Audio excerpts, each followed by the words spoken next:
Welcome to the ASIS Economist Board, where we discuss the current economic environment as it relates to industrial production. Each of our industrial models incorporates data from approximately 18 to 20 economic indices, with the data going back over 20 years. In this video and the 7 related subsector videos, we'll dig into what's driving each of our models and related to what we're seeing in the real world, not the real world, the real world. I'm John Nelson from M&A, and I'm joined by both Keith Prather and Chris Keel from Armada. How you guys doing today? Very good. How are you? Better than I deserve, that's for sure. Okay, so you guys ready to take a look at industrial production? Yep, we are. All right, so I'm going to go ahead and I will share my models. As opposed to the models that you built, I'll share those. Okay, we're into the package, and we're going to go ahead and advance a couple slides up to right here to industrial production. And what we were talking about before we started recording was, note the trough. The trough is the same thing that we had predicted last month. The depth of it is about the same. The only real difference in the model from this month to last is that we're a little bit more optimistic on the far out there about 18 months, where instead of it being depressed by about 2 to 3 points, we're looking for it to be sitting at around 102, the index that is. And again, from the model's perspective, the story here is merchant wholesale inventories, which is really putting the pressure, the last few months is putting the pressure on this model forecast moving forward. And that's what we're seeing in that trough for the next few months. So Keith, Chris, any thoughts on this? Let me just do one thing on the model real quick, and I'll let Chris jump in with broader comments. But it's kind of interesting this month that our model has now reverted back to the top end of the lines of variability there. So we're running it, looking 18 months out, we're at about a 102. And that's where at least the top end of our range of variability was showing in last month's model. So that's a reversal on what we've seen over the last couple of months, because as we've talked, we've seen the model slowly get worse, and the projection, the 18-month forecast, has actually gotten a little bit worse. This is the first time it's kind of rebounded a little bit. And I think there's probably some big macro reasons for manufacturing as to why we may be seeing at least it get a little more optimistic. And I'll let Chris kind of weigh in on some of the macro factors. Yeah, I mean, I think the most salient thing, because you brought it up with inventories, we've been watching inventory behavior now for several months, and we talk about inventory to sales ratio. We've been talking about capacity utilization. We're talking about all these different factors, manufacturers reacting to the supply chain by essentially hoarding. That's kind of come to an end, and you're beginning to see manufacturers looking ahead going, okay, I have about all I can stand. I can't really afford to buy anymore, and I'm worried about getting rid of it when things start to get better. So there's the potential to see a reintroduction of actual production, because the inventory build may have slowed down a little bit. And Keith has talked a lot about this too, so let you chime in on that. But that's kind of what I'm hearing from manufacturers, is that they're beginning to see a reason to do more production, which they weren't that enthused about doing a month ago. Yeah, just as an anecdote, got off the call with a manufacturer this morning, and he said almost exactly the same thing, that they've been stockpiling the commodities and materials that they could get their hands on, but they're still missing like one commodity, one item that was keeping items from rolling off the assembly lines and being able to fulfill orders. So back orders were still stacking up, but we were looking at their inventory to sales ratios, and those were building. What's happening now is, as they get those single components in and they're rolling those finished products off the assembly lines, now you're starting to see them get back into production, where they're like, okay, we've gone through some of that inventory that was sitting there waiting on that one chip or that one component. Now that stuff's all gone, and we've got all of that out of our inventory. Now it's time to start reordering, and now it's time to start getting the whole assembly line process fired back up again. And we still, Chris and I talk a lot about the fact that we've still got 2 million containers a month being processed through U.S. shores. We've never seen that before in a consecutive January, February, March sequence. And so A lot of it's catch up, but a lot of it's going to be brand new materials that we haven't seen a lot of over the last year. And as those inventories fill, then you're just going to see this rapid expansion of manufacturing activity moving forward. Yeah, and I think part of it is driven by good news on the pandemic front. I mean, there was this waiting for the shoe to drop throughout the first part of the year because no one really understood, were we going to go through another Delta experience with Omicron, or was it going to be something different? And now all of a sudden there's just this sense that the restrictions that remain in place are going to rapidly disappear. And I'll drop this in a minute, but just anecdotally, going through an airport the other day, and you know that every 5 seconds they're telling you, wear a mask, wear a hazmat suit, wrap yourself in saran wrap, don't talk to anyone. Even the gate agent was saying, come on people, you know the drill, put on the mask, it's only for a couple more weeks, okay? A couple more weeks and we're back to normal, just hang in there with me for a little bit. Well, you know, they're kind of signaling that theoretically the mask mandate for airports and airplanes expires the middle of March.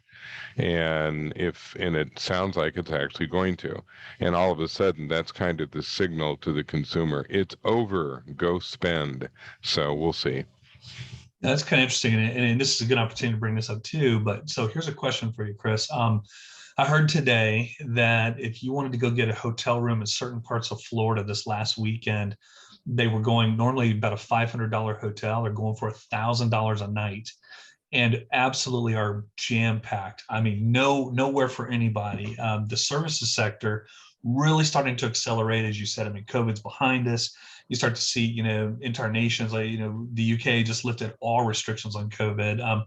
I think I live in the only city probably in the United States still that has like a mask mandate for inside buildings. But as we see this transition, I mean, is there a little bit of risk building in manufacturing and product consumption because we flip over to more services consumption? Well, we've seen that in the charts. We've seen a decline in buying goods and an increase in services. We were talking about this back in 2020. 65% of what we spend our disposable income on is services. If you're in the upper 20% of income earners, it's 80% of your spending is on services. And you're absolutely right. I've seen that with the hotels as well. I mean, they're absolutely packed. Trade shows are back, conferences are back, the hotels are full, and woe betide you if you are like me and you get stuck in Milwaukee for an extra night that you didn't want to be stuck in. Good luck finding a room. You know, I mean, it was several calls before I finally found what I'm laughingly referring to as a Motel 3, half as good as the Motel 6. So That's awesome.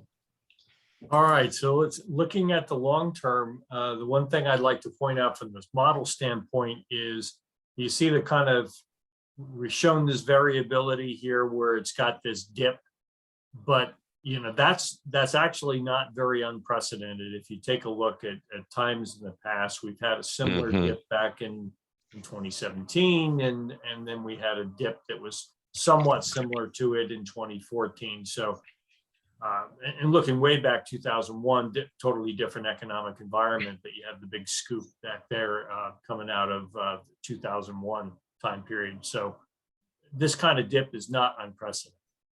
Seeing.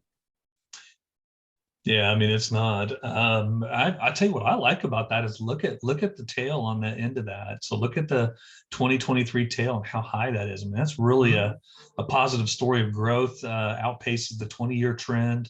And I don't know, we can't exactly tell what the models are picking up and why it's seeing sort of this mid-cycle softening, other than all we can think of is maybe what we talked about a little bit ago, which is inventories catching up and maybe everyone taking a little bit of a breather sometime, you know, kind of over the summer period when, you know, inventories are coming in, we're processing 2 million containers a month through June, and then maybe get this little bit of lull before we start to hit the fall peak. And so looks a little more like a normal, what we call a normal pre-pandemic kind of cycle for manufacturing. So anyway, it's interesting. At least it's it looks, optimistic to me. So sure.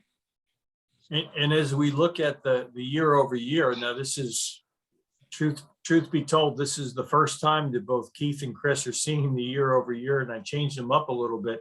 I dropped a couple years because after a while it was looking like a spider's web to me, and I couldn't make sense of it. But so I dropped 2015 and 2016 for this chart.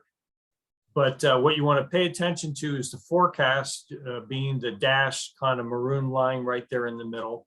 I think you can see my mouse tracing it here. And so that's our trend line, and it's right in the mix. There's nothing that would indicate that it's out of the ordinary in terms of way higher or way lower than what we've seen in the past. Well, I'm just add real quickly, 2018 is really still one of the high marks over the last decade for manufacturing, freight movement. And so the fact that we're trending along 2018's levels all the way out through June and July, says quite a bit. It's still a strong market. That softening in the back end of it is still, again, a little bit surprising. But okay, well, that pretty much concludes our look at industrial production for manufacturing. Any closing comments, guys? I think we did it. Okay. The only thing we didn't talk about, maybe we do want to mention real fast, is the Russia-Ukraine situation. And I know that we've done a bunch of analysis for clients, and in that analysis, it looks like there's some commodity price risk, but from a global supply chain perspective, we don't see a lot of disruption. You don't see a lot of risk for, especially the manufacturing sector. I don't know, Chris, if you had any other thoughts on that area. Yeah, when it comes to Russia, for the last 2 decades, they've been a commodity country, and they always really were. So no real impact on the industrial production sector. We don't buy anything from them. We sell to a certain degree, but we've had so many sanctions in place, we don't do much of that. It really comes down to oil, gas, and agriculture. That's what the Russians are holding as ASIS, more or less. And as Keith was talking about earlier, they're going to have an impact on wheat. They're going to have an impact on a bunch of other ag commodities. They're going to have an impact on gas and oil. In the metal markets in general, there's influence, but they're not as dominant as they are in some of the other commodities. The main reason that Russia has not been worried about the sanctions is that they've been hoarding gold for a very long time. So they have a pad to protect them. And the number one source of their income was oil and gas. Used to be that they relied on the European market. Now they're shifting to the China market. So they've got more protection, and every day is just another kind of hysterical look at something, trying to figure out what the latest move is. And honestly, it's going to come down to the Europeans. They have the most to lose short term. Germany needs that gas. Italy needs that gas. The only country that's in a position to withstand a closure of the gas pipeline is France, because they depend on nuclear power. And the French are kind of secretly laughing about all this, going, "Would you like to buy our nukes now? Do you understand why this is better than this?" So we'll see. Interesting. So as we do client work and we do just a little bit of comparison modeling for them, we are seeing that when oil prices get above $100 a barrel, that there's a tipping point there. And so that'll be the thing that we'll be watching. But if anyone has any interest in having us take a look at their corporate data and matching some of their corporate data to some of the risks that we do see coming out of the Russia-Ukraine region, feel free to reach out to us, at ASIS Intel, asisintelligence.com, and let us know. So be happy to help. I think that's all we got then, John, for this. All right. And now that we concluded with a shameless plug, we'll move on from there. All right. All right. Thanks, everybody. See you next time. Bye-bye.